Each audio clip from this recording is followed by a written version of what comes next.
Good morning, everyone, and welcome to TU Dublin Hothouse Start Your Own Business session. We just want to say thank you to Jill and the team in the Career Development Centre for inviting us in to have a conversation with you, and we hope that you get benefit from it. So I'm going to hand you over to Dr. Paul Maguire, who is the Head of Innovation and Enterprise and the Head of TU Dublin Hothouse, and he's going to discuss how we can support you in your career and how we can support you in development for enterprise.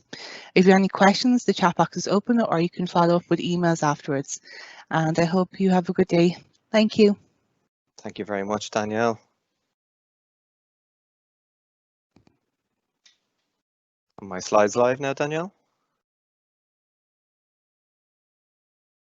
Sorry, I had myself on mute. They are, Paul. Go ahead. Okay, perfect. Well, good morning, everybody. My name is Paul Maguire. I'm Head of Innovation and Enterprise and also Head of TU Dublin Hothouse, and I'd like to welcome you this morning. So first of all, I just want to start off with who Hothouse are. So Hothouse are Ireland's top performing knowledge transfer and New Frontiers programme, and New Frontiers is the National Entrepreneur Development Programme, and we'll talk about that in a few minutes.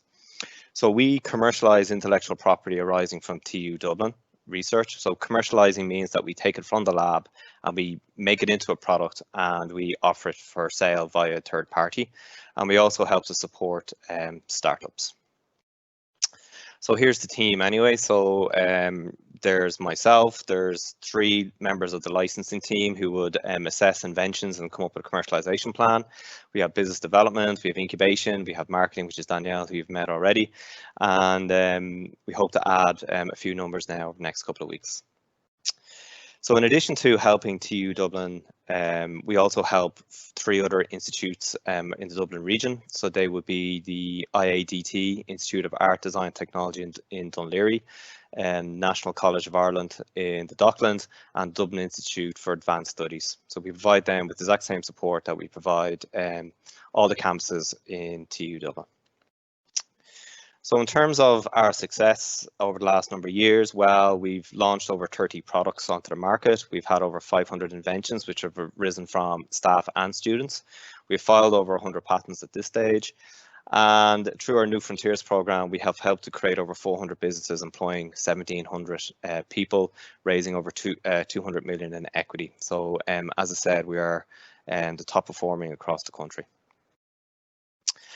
We have worked with a wide range of companies and entrepreneurs right the way up. So it could be from the micro enterprise, which might be a one-person entrepreneur starting off, right the way to some of the most well-known multinationals around, such as HP, Kellogg's, Vodafone, Intel, Analog Devices. So before we start talking in much detail about how we actually help students and staff launch businesses, I just wanted to maybe have 1 or 2 slides on what innovation is. I get an awful lot of students and staff who can approach me and they're a little bit worried about innovation. They feel they're not an innovative person, or they just don't know how to be innovative. So first of all, what is innovation? So innovation is where we have a new or improved product, process, service, or policy to meet a current or future met or unmet customer need. So it's quite important that we focus on the customer. So if you are launching your own business, focus on the customer, focus on the customer needs. They're the people who are going to actually buy your product or service. So you need to make sure that whatever you're bringing to the market satisfies their needs, either currently or in the future. An important thing to remember is that customer need is constantly evolving. You always need to be constantly innovating to stay ahead of the competition. So what that means is when you have an initial prototype that you're showing customers, listen to what they're saying to you. Prioritize the features that they're looking for. Iterate your prototype. Go back to them, make sure it still meets their needs, and go on that continuous loop right the way through the product development lifecycle until you have a product, process, service, or policy ready to meet your customer needs. So another question we always have is, where do these ideas come from? And I'm not an ideas person, and I never have an innovative idea. Well, first of all, ideas can come from these eureka moments. So these are literally you're doing something and you could be walking the dog, or you have these bingo moments where something just happens to come into your head. Normally it arises from some sort of pain point that you may have in your daily activities. It could be that you are looking for an app or some sort of system which verifies whether you've tagged on or tagged off the Lewis. An app like that is available, but again, it might be something like that. You're just worried, oh my God, have I actually tagged on or tagged off on the Lewis? There's a ticket inspector, and if you're like me, you start panicking even though you have tagged on and tagged off. A second area to look at is the UN Sustainable Development Goals. So these are 17 different goals that are out there. Some of them are hunger, some of them are no poverty. And so there's plenty of problems out there that are already prescribed. And if you look at what TU Dublin strategy is based on, people, planet and partnership. But again, there's plenty of problems out there to be solved. Another area where you get ideas from different people, from interacting, from getting together as a team, determining, listening to what other people's stories are, and then you can build on a solution. Each of his inputs, each of his gives a different perspective. And if you have from different backgrounds, so if you had a product design person, maybe with a marketing person, with an engineering, you get this cross-disciplinary team together who can focus on the customer in both how the product is delivered and how the product works. You can also do it by sharing mistakes. When we run our New Frontiers Entrepreneurship Development Program, it's all about the entrepreneurs being together, acting together, sharing the war stories, figuring out what went wrong in the past and how they can maybe correct it in the future. There's also these collision moments and these hackathons. So these are sort of like events where people come together, a problem is set. Again, it might be a UN SDG, for example, zero hunger, and then a group of people over a defined time period tries to come up with a solution, and then they pitch their idea at the end and you figure out which one is the best. Also, always remember, humans are innovative. We've got to where we are by being innovative. You are innovative as well. Maybe you're just lacking the confidence or lacking some of the tools to take your idea forward. There are also some mega trends out there that I think you're all well aware of. There's 3D printing, there's the Internet of Things, wearable technology, artificial intelligence, machine learning, and the list can go on and on. So there are tools out there to help you to develop your idea depending on what stage of development you're at. So at the idea stage, there's brainstorming, brain mapping, Scamper, a wide range of tools out there. And when you progress a little bit further and you've done your initial market engagement, there's other tools for the startup stage. Lean business model, lean business canvas, pitch deck, value proposition. But the one thing I always tell people is to fail fast and fail forward. What that means is if you're developing something and you realize that this is not the right way to go, or your customers are telling you that your number one feature is not what they're most interested in, change it, redesign, but do it quickly. It can be very difficult. It is your idea, it is your baby, you've seen it all the way through, but if the market is telling you there's something wrong with what you have, well then maybe you don't have the right product market fit and you need to go back and you need to iterate. So I always like to give a bit of a real world example of how innovation has happened. So I always use this music consumption example. So back in the early days of music playing, you would go and see musicians in a concert. And then around the 1870s, the first vinyl record was invented and patented by Thomas Edison. And then we migrated in the 50s and 60s to magnetic tape. And then we migrated further to CDs, and then we had the iPods or the MP3 players coming out. And then we moved to iTunes, then we moved to Spotify, and now we're actually back to concerts now. So if we look at the evolution of what's happened there is, first of all, when you went from the concerts to the vinyl, you were doing it at home. You were listening to music in your own premises whenever you wanted to do. And then we went from vinyl to magnetic tape, it became portable. You had the first Walkman developed by Sony that allowed you to bring your music where you wanted to bring it in a relatively compact way that gave you a bit of freedom. And then we went from magnetic tape to CD, you got better sound quality. So you didn't get any of the hiss or the underlying defects that were associated with the original sound recording, and you had a true repeatable music experience. And then from the CD to the MP3 player became totally portable. CDs did have CD players or CD Walkmans, but they were quite large and bulky, and they generally only allowed you to play one CD at a time. But the iPod or the MP3 players allow you to bring all your music where you wanted it to go. And then we moved a step further, we went to iTunes. iPod's capacity was very big, but iTunes really, or equivalent products and services on the market, gave you the opportunity to listen to all songs when you wanted it. So you didn't have to find a song, upload it to the iPod and then play it. iTunes had all the songs there in a single resource that was very easy to run, and it was very easy to buy new music. And then from iTunes, we moved to Spotify. So Spotify lets you listen to your music at any time you want and anywhere on any type of device. So be it on an MP3 player, be it on your phone, be it on a Bluetooth device, be it on your desktop. You had all your music where you wanted it, how you wanted it, and it was device independent.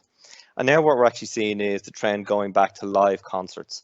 I think the artists like it as well. They actually get a lot more money from offering live concerts. And I think as well, the consumers get this live experience as well. So it's almost gone totally full circle. And now on top of this, if you just map on where we actually get the music from. So again, vinyl records were record shops. Cassettes were also shops. And then when we went to CDs, we start moving online. We had CD Wow and other types of websites, Amazon, that were selling CDs directly to you. When you went from CDs to MP3 players, there's a trend of thought out there that an awful lot of people borrowed other people's CDs and ripped them, which means converting them into MP3 format. They stole music, whatever way it happened. And then when you went from the iPod to iTunes, it became web enabled. So you had it on the web. And then Spotify is cloud-based, and now we're going back to the live event. So in person, or what's happening now with COVID is that artists are actually running their own concerts and mini concerts at home, in which you subscribe to a website, so you can still see them, still have some of that initial experience of a live event. So in terms of the services that we offer, we help industry to engage with our experienced staff and our world-class facilities. We help researchers get research funding, protect their intellectual property, and to develop out their ideas. For students, we do the exact same. We provide entrepreneurship training programs. We protect our IP, and we help to bring it to the market. And for our startups is our incubator clients and our new frontiers. So we have an incubator in the Greenway Hub, which is in the middle of our Grange Gorman campus. We have Link on our Blanchardstown campus, and we have Synergy in our Tala campus and Synergy Global in City West. So we have all these incubators that are there, which are staffed by experienced entrepreneurs themselves who can help lead you on the right path. So for researchers, a little bit more detail. So we help to commercialize. So as I said at the start, commercialization means taking something that's in the lab and with the help of a company that's already selling similar products, we help bring it to the market so that people can actually buy it. Licensing is this activity where we engage a third party to bring TU Dublin technology to the market. Protecting IP, as I showed you in the impact slide, we have protected over, we have over 100 patents there, and we use a combination of patents. Sometimes we use design rights, sometimes we keep things a secret know-how. But again, there are people in Hothouse who are experienced, and we can offer you the best advice if you just come and talk to us. So for students, we had between 2015 and 2019, we ran our IQ program. So this was a funded program, lasted about 8 weeks, ran during the summer, where we had teams of students who came on the program. They were given a stipend, which is a tax-free money for that period of time. They had facilitators which work on our New Frontiers program, and we help to bring their ideas and help to move them on. We also help with their invention. So it's again, we do invention assessments, we do invention protection, and we give you advice. And we'll talk about that in a few slides' time. Keep an eye on our social media for on our Hothouse social media channels, Twitter and LinkedIn, for updates on our new student program that we hope to be launching in Q1 2021. It's been a little bit delayed, as with everything else, due to COVID, but keep an eye on our social media for updates on that. So I think it's always very interesting to go through a real life case study with how Hothouse has actually helped students. So our case study that we're going to present now, there will be two of them. There will be a PowerPoint case study, and then we'll have a little video, hopefully if we can get it to work. And so this is VHF Casemate. So it's a real life case study. It happened a number of years ago, and the advantage with that is we knew what the outcome was. So there's Sean, that's Sean Toomey. So Sean was a product design student, and he was an avid sailor. And he realized that when he went out on his small boat or his dinghy, he would always bring his phone with him. But as you may be aware, mobile phone signals diminish the further and further you move away from the shoreline, because they operate in a cell. So when you get about 2 or 3 miles offshore, you lose mobile phone signal. Now, one of the issues that Sean identified was that if you got into trouble on a very small dinghy, which may be a small sailing boat for 1 or 2 people, it doesn't have a VHF radio on it. There's no radio on it. You may have flares, but you get into difficulty, you normally resorted to just screaming out loud and waving your hands. But Sean identified that even though he was going out on his dinghy, he didn't want to leave his mobile phone on shore, so he'd always bring it with him. So he saw that there was this identified need for a waterproof and shockproof smartphone casing, which also transformed his mobile phone into VHF radio. So VHF is an open radio system. So if you transmit it, the emergency services listen in, and if you get into trouble, you can roughly give your geographical location, and then they can send help for you. So Sean came to Hothouse with this idea. He first of all approached us, and it was DIT back then, and we assessed his idea. So you can't get away without filling out a form. So we have this invention disclosure form. So the invention disclosure form provides us, people in Hothouse, a little bit more information on what the idea is. So we do like to get this a little bit up front, because then we can do some background checks. We can actually do some market intelligence, and we can actually see and offer you the best advice possible. So even at this stage, Sean's idea came from his final year project. So as hopefully some of you are aware, our TU Dublin intellectual property policy states that students own their IP. There's a little asterisk after that. If you're using significant resources, well then TU Dublin may own your IP, but the starting point is students own their own IP, which means that they are free, these are undergraduate students, if it's not funded, they are free to develop out their inventions how they see fit. But we can help you, and hopefully this case study will demonstrate the help that Hothouse brings. So he approached Hothouse, Sean did, filled out the form, no obligation, confidentiality is absolutely maintained. And the first thing we did was we laid out how we could help, and Sean agreed to work with us. So the first thing we did was protected his idea. Now this is actually a quite important thing to do if you have an invention. Patents offer you intellectual property protection, but a patent can be invalid if you disclose the information too early. So I'd always advise you talk to us early, and we can give you advice on how best to openly divulge the information that you have. So we filed a patent that cost about €5,000. That was all paid for by Hothouse. It was not paid for by the student, and we're very happy to spend money on good inventions, and we do not look for it back, by the way. Okay, so that's TU Dublin budget, and we're happy to spend it to protect the ideas. So the next thing we did, once the patent was filed, then we did up a marketing brochure. This was the old style marketing brochure that we did. There was a description, and on the back there was further information. So we protected the idea, and then we had marketing material. So the next thing we wanted to do was get the word out and figure out what the customers wanted. What are our key customers thinking about? So we put together a little video when you put it on the Hothouse website. We got an article put on the DIT, the TU Dublin homepage talking about that. We used Twitter and LinkedIn, and we got the information out there. So we used website. Back then we did direct mail. So we identified some companies and we literally sent them the brochure in the mail, and we used social media, and then we waited to see what the feedback was. So the story was picked up by a wide range of websites, both in Ireland, UK, US. I think, yeah, this one here was Dutch, I believe, or Danish, or could even be German. And we were getting phone calls in from companies and from companies that sell sailing components, and they kept asking us to, they wanted to buy 50 off us. And we had to explain to them that TU Dublin doesn't actually make things. What we're trying to do at this stage is validate the idea, get market feedback, figuring out if this is something that is an opportunity for us to develop on, and it was. Again, it was picked up in the US and was picked up by the Irish Examiner as well. So there was a great level of interest that we had. So we were going, right, we have the idea protected, and we started our marketing. We're getting very positive feedback from our target customers. So let's take it to the next step. So as I said, the first thing we had to do was find a partner. So TU Dublin weren't going to manufacture it, so we found a partner just outside Shannon. They had expertise in making components for mobile phones, so they were the ideal partner. Then Sean came to us and Sean said he wanted to bring the product to the market himself. He wanted to create his own company. He had never done it before and he wanted to know how we could help him. So we were like, absolutely, we can help you do that. So the first thing that Sean did was Sean had finished his studies, so he actually wanted to go to India on holidays, and we said, yeah, that's absolutely fine. Go off, you've done your studies, take a time out and recharge your batteries.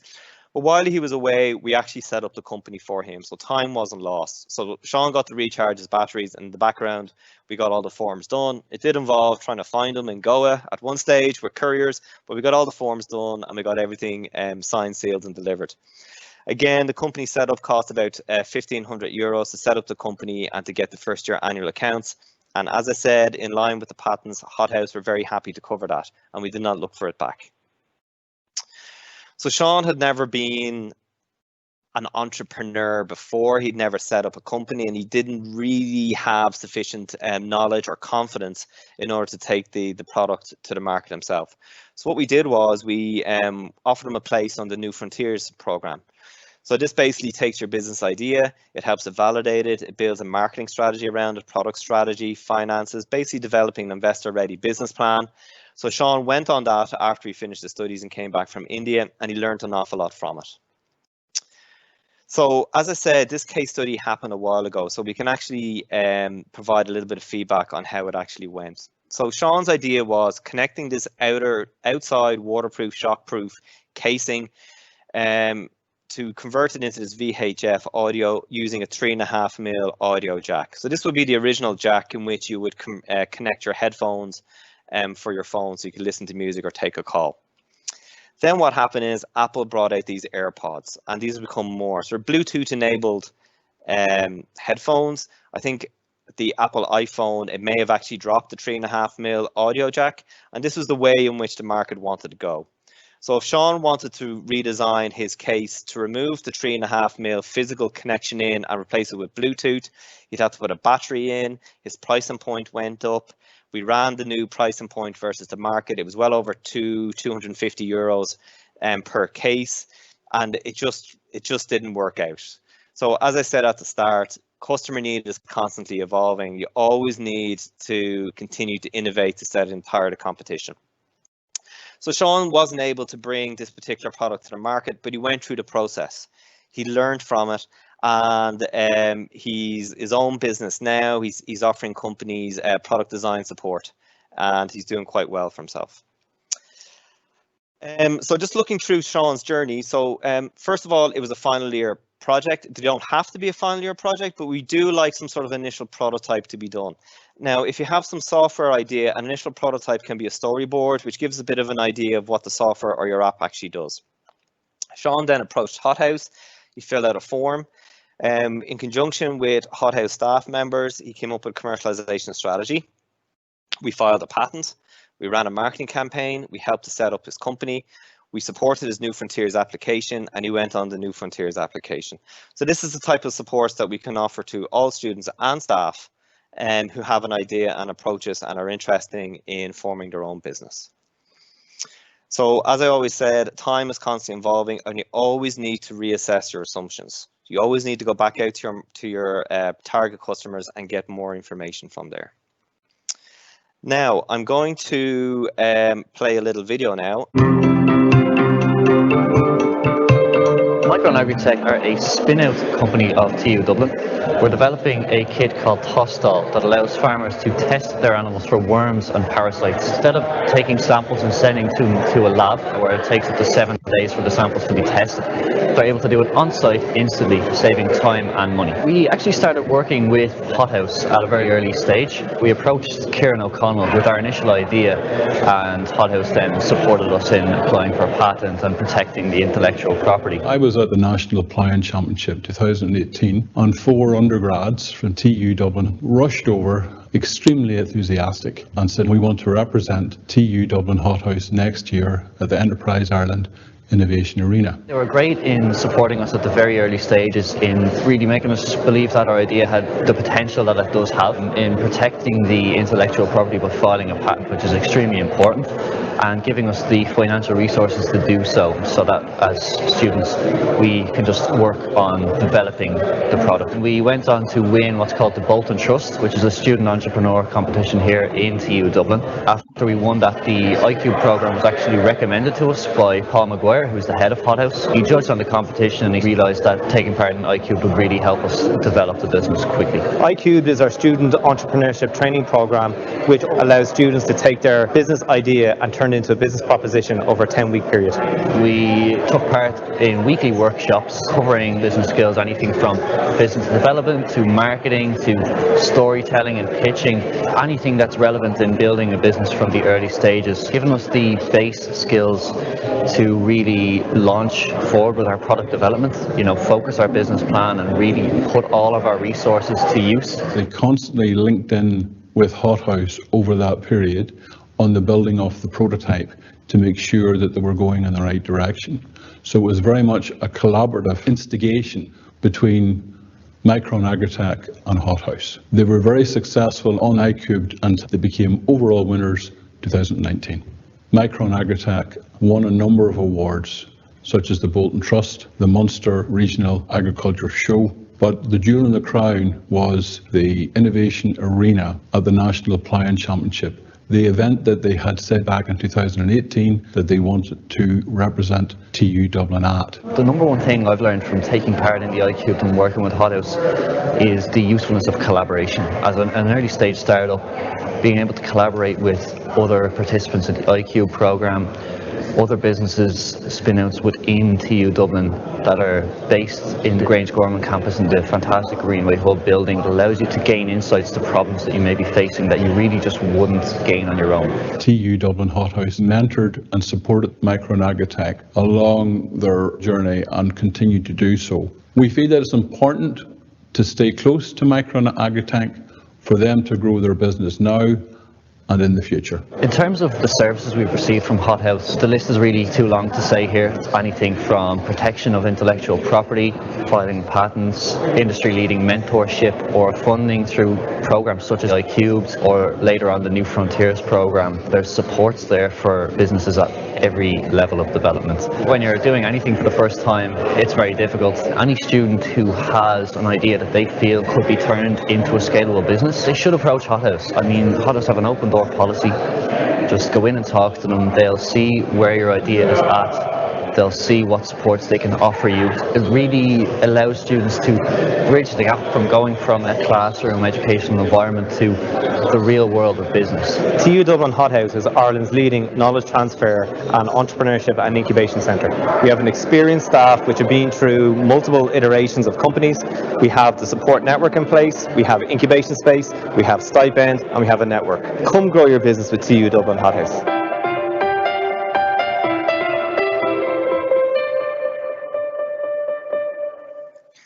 So, I just want to sort of finish off with that there. I think it's just important to hear about Micron's story. So even since then, Micron have taken some incubation space. They have raised investments. They are actually employing, I think, about 3 new people in addition to the 4 startup team. They're doing on-site lab trials and they're doing an awful lot of customer validation, and they hope to have product on the market in Q1 next year. So if you want to follow in the footsteps of Micron Agri or Sean or any of our other startups, please get in contact with Hothouse. Here's all of our contact details, and we'd be delighted to help you take your idea to the next level.